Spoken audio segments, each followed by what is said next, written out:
Hello, my wonderful, beautiful friends. Guys, welcome back to r/EntitledPeople, where in today's episode, a Karen lets her son steal from OP, and then she has the nerve to call 911 when OP confronts her. Guys, I hope you enjoyed today's stories. Hit subscribe if you haven't. And as always, your story submissions can be sent to this email right here. I don't know why I'm laughing. It's ridiculous. Let's dive in. I was just flipping through a few stories and reading about entitled neighbors getting their just desserts, and this made me think back to my days as a paramedic. So on this day, we get a call to a house where there was a bariatric patient who had fallen. The patient was morbidly obese and weighed around 420 pounds. This story isn't really about them though. Not at all. The problem here was a really arrogant neighbor that we had come across before, and boy was this chap a judgmental moron. Our patient had a car, and he also had a disabled parking permit. They also had a designated disabled parking spot outside their home, which the neighbor kept parking in. There had been a number of letters from the council regarding this, and a number of parking fines just served to annoy this chap even more. So on the day of the story, I took a call that the patient had fallen, and we went to his house. Sure enough, the neighbor was not only parked in the disabled parking spot, but he had parked a second car, blocking the access to the patient's driveway. I assessed the patient and suspected that they had a broken hip, so they needed to go in. I sent my colleague around to the neighbor to ask them to move the cars, and when they came back, I was told the neighbor had told my colleague to basically go F themselves. I'm thinking, no problem, time to get the message home. So I radio through our control center and asked for the fire service and the police. We needed the fire service to help lift the guy and the police to do a little parking control. The fire service were the first to arrive, and I spoke to the crew commander to let him know what the situation was. A fireman then went to the house to ask the neighbor to move the car, and he was told the same as my colleague, to F right off. The message was relayed back, and the watch commander just asked me one question. He asked me, hey, is the patient's life at risk? Now I knew exactly where this was going, and it was time our thoughtless neighbor got the message. My answer to him was, yes, there's equipment that I need to get into the house and the driveway's blocked, preventing me from doing so. It was at this point the watch commander tells the fire truck driver to move those vehicles. It was really satisfying to see both vehicles being pushed down the road by the fire service, and also the look on the neighbor's face as he comes out spitting and screaming for us to stop. His complaints to the police fell on deaf ears, as they were well aware of his history of obstruction. And my clinical assessment that the patient's life was in danger was more than enough justification for the vehicles to be moved. I doubt it made our patient's life any easier, and sadly, they died a few months later without leaving the hospital. But it really did bring a smile to their face as we wheeled them out. Guys, I love stories like this where idiots get exactly what they deserve, and I really hope the neighbor got billed for the cost to repair every single scratch, smudge, and minor dent that fire truck suffered in the process of moving that idiot's cars. Like, guys, I don't get how some people don't give a damn about emergency services. Like, I really don't. Okay, so the next post is submitted by Melody, and she's wondering if you guys can help her out here. She writes, Fluff, I've been with my boyfriend for 10 months. Not a long time, I know, but I feel disappointed and sad by the lack of effort my boyfriend has shown for my birthday. I'm gonna try to write this without sounding entitled, and hopefully your listeners can help me out here. So, for my birthday, my boyfriend gets me a random joke card that had no relevance to us, and seemed like something he already had lying around. He also got me a cheap necklace that literally broke after 10 minutes of wearing it. It looked really cheap, and he told me it was from Amazon. So I did some searching, and I found out that it wasn't even 20 bucks, and I got upset at this. I don't understand why he has to be so cheap. My boyfriend has a good career, he's very caring and affectionate, tells me every day that he loves me, but this has felt so disappointing. We even went out for a birthday meal, and he suggested we pay half each. Like, the guy's not struggling financially. Again, he has a good career, he has thousands in savings, and often treats himself to new clothes or other expensive acts. Like, I don't know what to say to him. I don't want to bring it up and sound really entitled, and I don't want to upset him. I just don't feel really special, and I feel crappy about the lack of effort, romance, and just desire to make me feel special on my 30th birthday. So what do you think? Guys, I'm not a relationship expert by any means, but I can see people arguing both sides. Like, on one hand, I feel like he could have done more since, they're 10 months into the relationship, and it's also her 30th birthday, so maybe the least he could do was to treat her to dinner instead of going halfsies, right? But on the other hand, he did remember her birthday, and he did put in effort with a card and a necklace, so it's the thought that counts, right? But with that said, guys, weigh in, okay? Is what the boyfriend did enough, or should OP confront him? Melody, I hope you find the answers you're looking for in the comments. And hey, everybody, please write happy birthday to Melody in the comments. If her 30th birthday wasn't great, maybe the belated birthday comments will make her smile. Okay, so to preface this, I recently graduated from university, and I landed myself a pretty well-paying job working as an analyst for a major banking company. My first day is a week after next. So a couple of months ago, I moved to a gated apartment complex in a pretty wealthy suburb of DC, and I've been making use of their gym. On the days I work my upper body, I use a game called Fitness Boxing 2 with their gym punching bag. Now, my community regularly does apartment tours that includes their facilities, so I'll see one of the employees walking around with people, and early today, it was a woman with her 8 or 9-year-old son. The kid immediately takes interest in the game I'm playing, and I offered to let him try it out, but his mom called him back and I was nearly done anyway, so I put my Switch in its case and put it into the cubbies that people usually put their things in. Now, a few minutes later, I'm on one of the pieces of equipment when I see the kid walking out with his mom carrying my Switch case. I immediately knew it was mine because I have a very brightly colored one, but even go back to double check to make sure it was my Switch that was gone, and sure enough, it was. So I catch up to them and the tour guide and I speak to the mom, telling her that her son walked out with my Switch. I figured she'd be embarrassed and she'd ask him to give it back, treating it like a learning lesson or something. But instead, she takes it from him and says, "Nope, that's his game. You must be mistaken." Now, hearing that, I was bewildered. My initial reaction was, this isn't funny, because I couldn't fathom how someone could be so quick to lie about something like this. Now, at this point, I look at the tour guide. I don't really know her, but we do see each other on a regular basis, as I'm really trying to be consistent with going to the gym. She knows it's mine. She tries to ask the woman if she's sure, and of course, this is when the woman gets angry and says if I keep harassing her and her family, she'll call the police on me. On one hand, I'm like, good, call them, because I can readily prove it's mine, and we'll get to that. On the other hand, I want to preface this by saying that I believe in getting rid of all identity-based assumptions, but that's a belief and not a reality. The reality is, if you're a man, especially a black man like myself, who's gotten at least semi-muscular, when you're in a public argument with a hysterical white woman, you have to pick your words very, very carefully. So of course, she calls the cops, yelling and saying a scary African-American man is harassing her and her son, and trying to steal his game. And like I said, it's a wealthy suburb, so a police officer's on the scene within minutes. I have to thank my lucky stars that the cop was smart enough to not immediately take sides, and simply walked up to ask what's going on. So of course, I let her go first, with her once again saying that I've been following her and her son, and trying to grab his game. When the cops look to me, I put on my calmest, most docile voice to say, that's not her son's Switch, it's mine. He took it from the gym's cubbies, and if you have her open the case and turn it on, I will prove that it's mine instantly because my Switch has a lock on it. And that's when the tour lady also says that she's pretty sure it's mine too. Now, for those who don't know, you can put a code on the Switch using parental controls, so you have to put a pin in to play games or reset the Switch. The woman, of course, doesn't want to do this, saying I've caused her so much trouble, but luckily the cop wanted to hear me out. So the woman takes the Switch out of the case and she turns it on.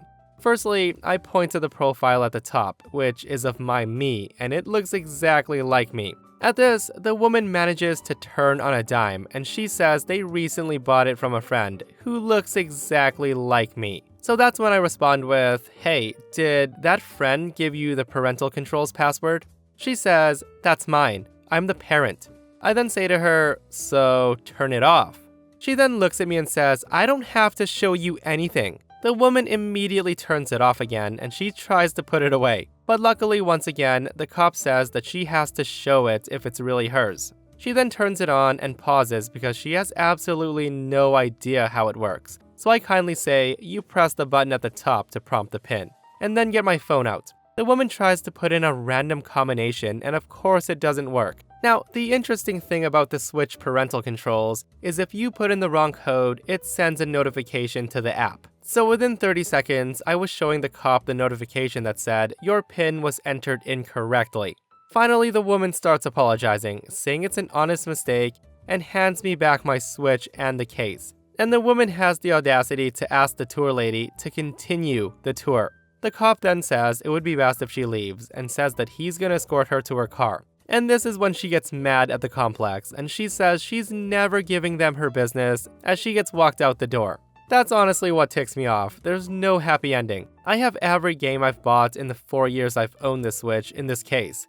So between that and the Switch, stealing is well into the grand theft range. If the cop had immediately been against me, I would have been in jail by now. I would have lost my job that I haven't started yet, and all the work I've put in for the past few years to get here. And all that woman got was a nice stroll to her vehicle. But I guess that's better than potentially having her and her crotch goblin as a neighbor. Guys, that story was absolutely bonkers. Like the nerve of some people, right? Like to know they've stolen from you and still called the cops about it. I would have totally judo chopped that woman. Like if you're gonna call the cops on me after you stole from me, I'm whooping your butt. Okay, so this one's a long one. I'm a 58-year-old male, and I met this woman named Martha, who was 46, back in 1995. She was my work friend, and she came from a very, very dysfunctional home. She ran away at 19, and she started over by moving into a friend's house, but she was having severe problems with the house owner's lifestyle. Before this, she bounced between friends' houses. I found Martha really attractive, although she kind of blew me off every time because she said she was too overweight to be attractive. I was so head over heels for her that I would have given her the world. I was her close friend. I then became her boyfriend, and I was so happy to provide love and emotional security. When she told me she'd have to move into a homeless shelter, I asked her to give me a few more days until I could rent an apartment so we could both move in together. Those were the most beautiful Christmases. I introduced her to my family, and she became a huge part of my life. We didn't have money for a wedding, so I saved up and gave her an engagement ring with the intent of having a small wedding later on. Everything was great, until 4 years into the relationship. Martha got fired from her job, and she was so depressed. I told her I didn't mind if she took a couple of weeks off to clear her mind until she was ready to look for a job. It was at that point she got out of control. She got really lazy, started acting entitled, and avoided going to job interviews at all cost. I found myself seeking jobs for her, but she would just push all the info aside. I got a second job, and her spending just spiked.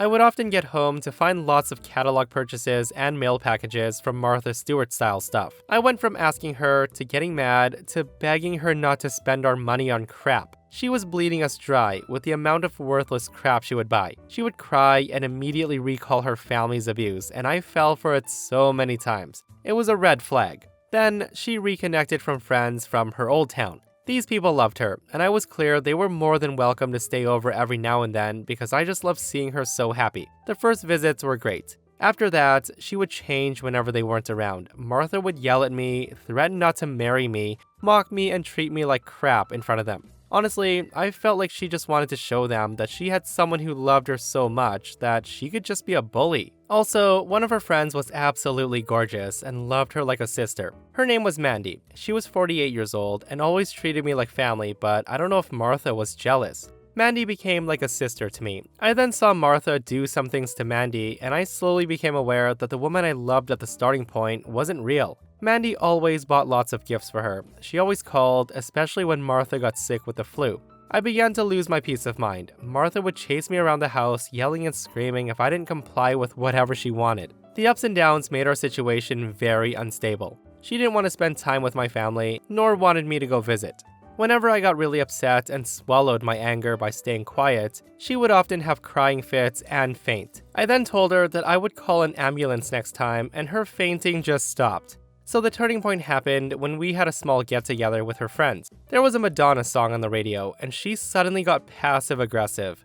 Martha jumped from my lap and she pushes me aside, and then she got nasty. Martha slammed the bathroom and the bedroom doors, and everybody was flabbergasted. She then confronted me in the hallway because she knew that used to be a song that reminded me of my ex. I was then told that I'm never allowed to listen to that song anymore, and I was forced to promise her that all memories from my ex were magically deleted from my head. She then turned around smiling, and she told Mandy, "He better learn." That's when I caught her kind of smiling, and Mandy shook her head and struggled to act normal. That was a huge blow to my trust. We still had fights over her spending habits. She had a job and paid for some expenses, but then she developed a gambling habit, and she would often go to Atlantic City every week. I began to finally open my eyes. She was an obligation. I always felt like she chose me as her caregiver. I always tried to do something special for her birthday. That year was financially rough, and I told her that I'd buy her a gift, but outings were out of the question. She said okay, but then she took me by surprise when she said her people are coming over on the weekend because she planned a party. Now, we couldn't afford it. Things got so bad for us due to her outrageous spending that we were eating half of our usual meals. We would often divide a chicken breast into 2 portions just to save money, and our fridge hadn't been filled or stocked up in months.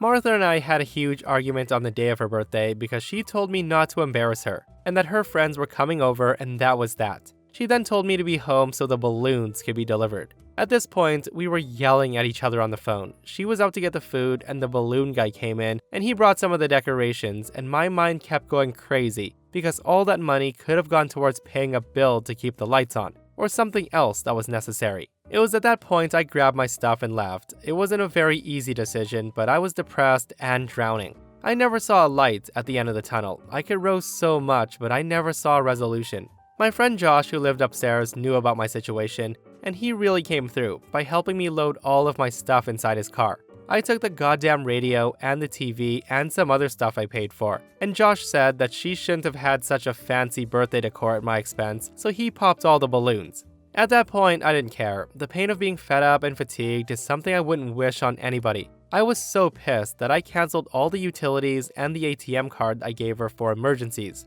I then went to live with my aunt until I got back on my feet and found my own place. I then left for Connecticut, found a similar job, and changed my phone number when Martha kept calling me from different numbers. She went from begging me to come back to insulting me, and I paid back by calling each and every one of the people she owed money to and let them know that she would never pay them because I was always the one making sure that she made good on her obligations. I never heard back from her until I moved back to New Jersey. It took me years to lose the feeling that I wasn't worthy of love unless I sacrificed my finances. Some of her friends tried to reach out via email, only to wish me a Merry Christmas, but I never replied because I was so ashamed at being used that I just wanted to disappear. I did get back in touch with Mandy via Facebook years later. She was the only one who ever tried to talk Martha into treating me with respect. We had a long phone call, and she filled me in about everything that went down on Martha's birthday. Mandy told me that the party was ruined because as soon as everyone came in, they were told the news that I was crazy, and I'd run off on Martha not before destroying her decorations. They had to console her for over a year. Friends started dropping like flies because she turned everything into a pity party. Martha couldn't afford rent, so she went on a vicious cycle of staying with her friends, becoming a burden, getting kicked out, repeat the process. She and Mandy aren't talking because Martha ghosted Mandy when Mandy announced that she was getting married. Also, Martha met a guy who dumped her for her antics, and he said he'd call the police if she ever tried to contact him. Mandy said that Martha kept complaining that I deserted her, and that one of her friends took her to small claims court. Guys, it looks like Opie dodged a bullet there. And all I can say is I hope he's living a better life now that he's away from that woman. And that, my friends, brings us to another end of our /entitled people. Guys, I hope you enjoyed the stories today. If you did, hit that thumbs up. And if you missed the last episode on the channel, I'll link it right here. A super entitled Karen decides to command OP because her father's a high-ranking military man. Guys, check it out if you haven't, and myself and Stevie Boy will see you guys in the next one. We love you.